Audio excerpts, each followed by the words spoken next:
संघर्षोद्धा मनोजदादा जरांगे पाटील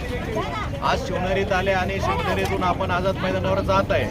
परंतु मंचर या ठिकाणी आम्ही आंतरवाली सराटी म्हणजे आमच्या जालना जिल्ह्यातच आणि जो लढा चालू आहे मराठ्याच्या आरक्षणासाठी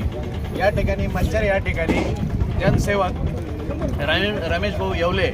यांच्याकडून आम्हा सर्व मराठा बांधवांना या ठिकाणी एकदम मस्त बदामचा शिरा दिला आणि आम्हाला घरी सुद्धा खायला भेटत नाही अशी व्यवस्था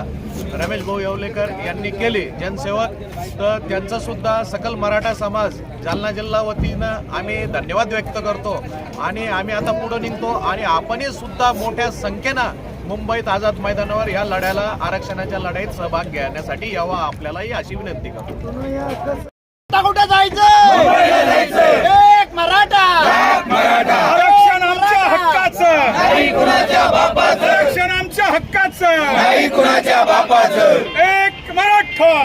मनोजदादा जरांगे पाटील तुम आगे बढ़ो, हम तुम्हारे साथ हैं। छत्रपती शिवाजी महाराज की